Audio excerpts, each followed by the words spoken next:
जय माता की। आज हम श्रीमद् देवी भागवत का अगला अध्याय सुनाने जा रहे हैं। आप लोग इस वीडियो को ज़्यादा से ज़्यादा लाइक कीजिए और ज़्यादा से ज़्यादा शेयर जरूर कीजिए, क्योंकि मैं चाहती हूँ ये कथा सभी लोग सुने। नारद जी बोले, महादेव, परमेश्वरी सती जिस प्रकार अपने पूर्ण अवतार में पार्वती रूप से मेनका के गर्भ में आई, उस कथा को कृपा पूर्वक बताएं। परमेश्वर यद्यपि उन जगदम्बा के जन्म कर्म आदि की कथा अनेक पुराणों में सुनी गई है, तथापि उसे मैं आपसे अच्छी तरह सुनना चाहता हूँ, क्योंकि आप इस वृत्तांत को ठीक ठीक जानते हैं। महामते, महादेव, इसीलिए कृपा करके विस्तार पूर्वक वह कथा मुझसे बताएं। श्री महादेव जी बोले, मुनिश्रेष्ठ, गिरिराज और उनकी पत्नी मैना ने त्रिलोक के माता सनातनी और ब्रह्मस्वरूपा दुर्गा देवी की महान उग्र तपस्या करके उन्हें पुत्री रूप से पाने की प्रार्थना की थी। भगवान शिव ने भी सती के विरह से दुखी होकर उन्हें प्राप्त करने का अनुरोध किया था। अतः ब्रह्मस्वरूपा जगदम्बिका स्वयं मैना के गर्भ में आई। तदंतर देवी मैना ने शुभ दिन में कमल के समान मुख वाली सुंदर प्रभावशाली जन्म माता जगमाता भगवती को पुत्री रूप से जन्म दिया। मुनिवर, उस समय सर्वत्र पुष्प वृष्टि होने लगी, दशों दिशाओं में प्रकाश फैल गया, सुगंधित वायु बहने लगी। जब पर्वतराज ने सुना कि उनके यहाँ सुंदर कन्या ने जन्म लिया है, जो करोड़ों मध्याह्न कालीन सूर्य के समान तेजस्विनी, 3 नेत्रों वाली, दिव्य स्वरूपा, बड़ी बड़ी आंखों वाली, 8 भुजाओं से युक्त और मस्तक पर अर्धचंद्र को धारण किए हैं, तो उन्होंने जान लिया कि सूक्ष्म परा प्रकृति ने ही उनके यहाँ अवतार लिया है। मुने, उन्होंने हर्षित होकर ब्राह्मणों को प्रचुर धन, वस्त्र और हजारों दुधार गौएं प्रदान की। तत्पश्चात वे बंधु बांधवों सहित शीघ्र ही कन्या को देखने पहुँचे। गिरिराज को आया जानकर मैना ने उनसे कहा, राजन, अपनी कमल नयनी पुत्री को देखिए, ये हम दोनों की तपस्या का फल है और सभी प्राणियों के कल्याण हेतु प्रकट हुई है। तब गिरिराज ने भी कन्या को देखकर उसे जगदम्बिका के रूप में जाना।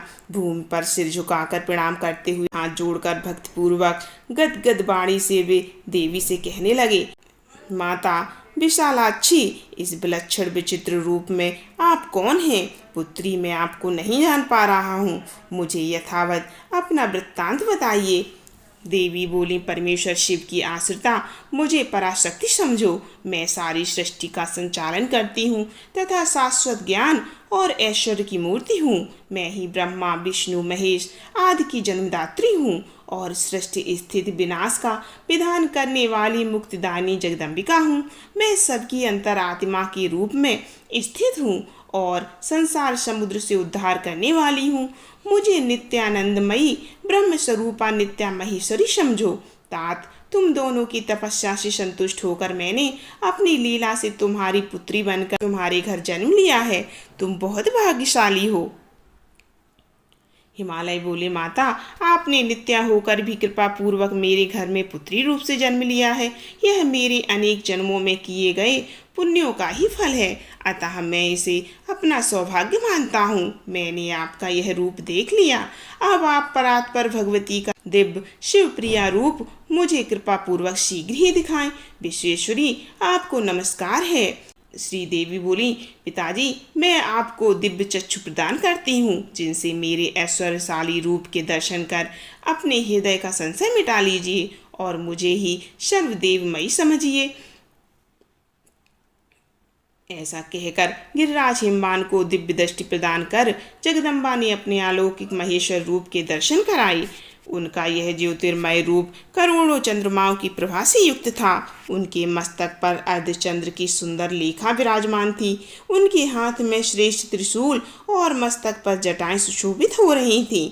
हजारों कालाग्नि की आभा के समान उनका रूप भयानक और उग्र था। उनके 5 मुख और 3 नेत्र थे तथा उन्होंने सर्प का यज्ञोपवीत धारण कर रखा था। इस प्रकार व्याघ्र चर्म को धारण किए हुए तथा श्रेष्ठ सर्पों के आभूषण से सुशोभित उनके उस रूप को देखकर हिमवान बड़े चकित हुए। तब उनकी माँ मैना ने कहा कि मुझे आपका दूसरा रूप दिखाइए।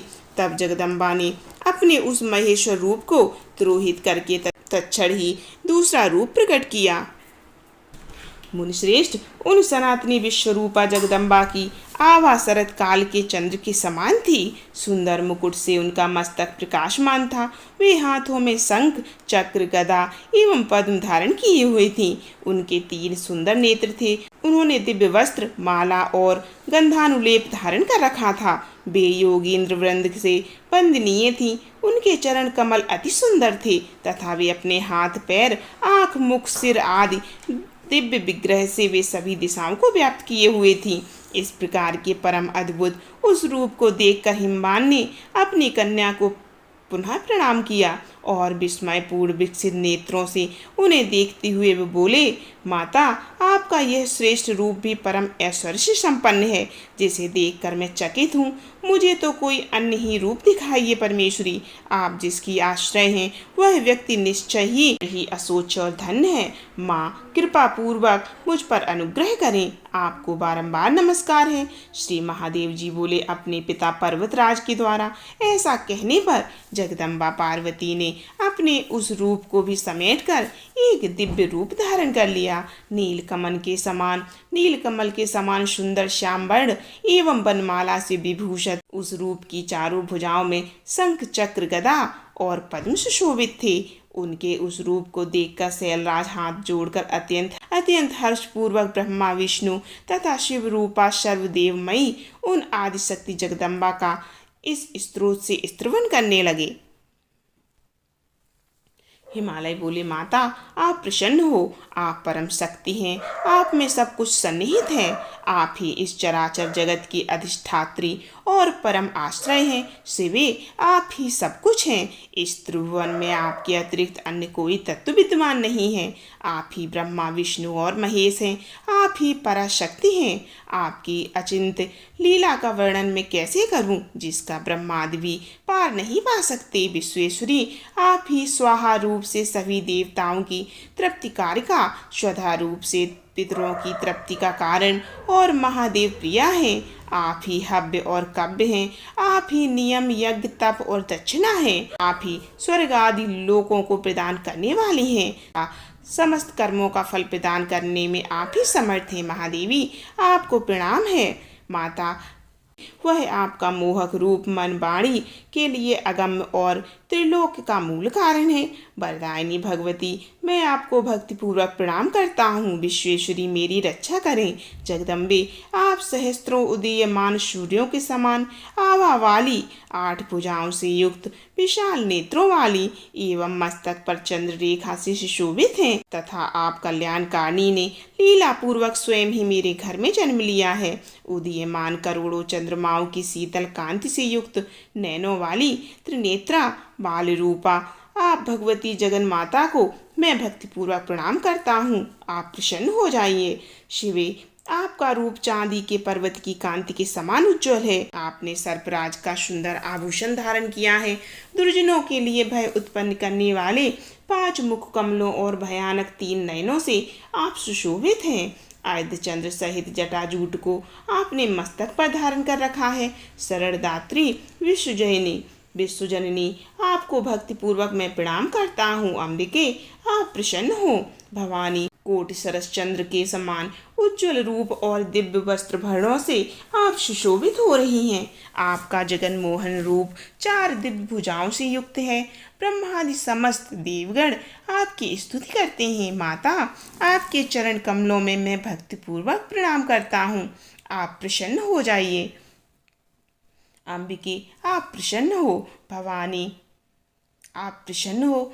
दुर्गे, जलधर की आभा युक्त नवीन और खिले हुए कमल के समान उज्जवल नेत्र वाला आपका रूप अपनी कांति से विश्व को विमोहित करने वाला है। आपके मुख पर मुस्कान सुशोभित है। आपके गले में बनमाला और अंगों पर रत्न जटित अंगद आदि आभूषण सुशोभित हो रहे हैं। जगत का उद्धार करने वाली देवी, मैं आपको भक्तिपूर्वक प्रणाम करता हूँ। अंबिके, कृपा करके आप प्रसन्न हो जाइए। जगदम्बे, आपके विश्वात्मक रूप और गुण को सर्वात्मा वर्णन करने में तीनों लोक में देवता अथवा मनुष्य कोई भी सक्षम नहीं है। फिर भी अल्पमति उसका कैसे वर्णन करूं। आप अपने स्वाभाविक गुणों से मुझ पर दया करते हुए अपनी परम माया से मुझे मोहित न करें। विश्वेश्वरी, आपको नमस्कार है। आज मेरा जन्म और तप सफल हो गया। जो त्रिलोक जननी, आप मेरी पुत्री रूप में आई हैं। माँ, मैं धन्य हूँ और कृतार्थ हुआ हूँ जो कि आपने नित्या प्रकृति होकर भी अपनी लीला से पुत्री भाव से मेरे घर में जन्म लिया। मैं मैना के भी भाग्य की सराहना क्या करूं, जिन्हें अपने सैकड़ों जन्मों के अर्जित पुण्य के प्रभाव से त्रिलोकी जननी की भी जननी होने का सौभाग्य मिला है। श्री महादेव जी बोले, इस प्रकार गिरिराज हिमालय के द्वारा प्रार्थना करने पर पर्वतराज पुत्री सहसा पूर्व के समान सुंदर रूप में हो गई। मैना भी ये देखकर चकित हुई और अपनी पुत्री को ब्रह्म स्वरूपनी जानकर गदगद वाणी से भक्तिपूर्वक ऐसा कहने लगी। मेनका बोली, माता जगदम्बिका, मैं न तो आपकी स्तुति जानती हूँ एवं न ही भक्ति, फिर भी आप अपने करुणामय स्वभाव के कारण मुझ पर कृपा करती रहें। आप ही संसार की सृष्टि हैं, आप ही सभी कर्मों का फल प्रदान करने वाली हैं, आप ही सभी का आधार हैं और आप ही सभी को व्याप्त करके स्थित रहती हैं। श्री महादेवी बोली, माता, आपने और पिताजी ने उग्र तपस्या से मुझ परमेश्वरी को पुत्री रूप में पाने के लिए आराधना की थी। आप दोनों को उस उत्तम तप का फल देने के लिए ही लीला पूर्वक मैंने नित्या प्रकृति होकर भी हिमालय के द्वारा आपके गर्भ में जन्म लिया है। श्री महादेव जी बोले, मुनिश्रेष्ठ, तब गिरिराज हिमालय ने उन देवी को बारंबार प्रणाम करके हाथ जोड़कर ब्रह्म विज्ञान की जिज्ञासा की। हिमालय बोले, माँ, आप बड़े भाग्य से मेरी पुत्री के रूप में आई हैं। यह आपकी लीला ही है, क्योंकि आप ब्रह्मादि देवगण और योगियों के लिए भी अगम्य और दुर्लभ हैं। महेश्वरी, मैं आपके चरण कमलों की शरण में हूँ। चूंकि आप काल की भी काल हैं, इसीलिए आपको लोग महाकाली कहते हैं। आप मुझे कृपा पूर्वक उस उत्तम ब्रह्म विद्या की शिक्षा दें, जिससे मैं इस अपार सागर संसार सागर को सरलता पूर्वक पार कर जाऊं। श्री पार्वती जी बोली, पिताजी महामते, सुनिए, मैं उस योग का सार बताती हूँ जिसके जानने मात्र से प्राणी ब्रह्म स्वरूप हो जाता है। सद्गुरु से मेरे मंत्र को ग्रहण करके स्थिर चित्त हो साधक को शरीर मन वाणी से मेरा ही आश्रय ग्रहण करना चाहिए। मुमुक्षु उत्तम साधक को चाहिए कि वह मेरे ही चित्त और प्राण को लगाए रखे, तत्परता पूर्वक मेरे नाम का जप करता रहे, मेरे गुण और लीला कथाओं की श्रवण में लगा रहे। वह मुझसे वार्तालाप करने वाला हो और मुझसे शाश्वत संबंध बनाए रखे। राजेंद्र, वह उत्तम साधक मेरी भक्ति में परायण होकर अपना चित्त मेरी पूजा के प्रति अनुरक्त रखे। उसे श्रुति एवं स्मृतियाँ बताए गए अपने वर्णाश्रम धर्म के अनुसार विधि विधान से मेरी पूजा करनी चाहिए और यज्ञ आदि संपन्न करने चाहिए। तभी यज्ञ तप और दान से मेरी ही अर्चना करनी चाहिए। सभी यज्ञ तप और दान से मेरी अर्चना करनी चाहिए।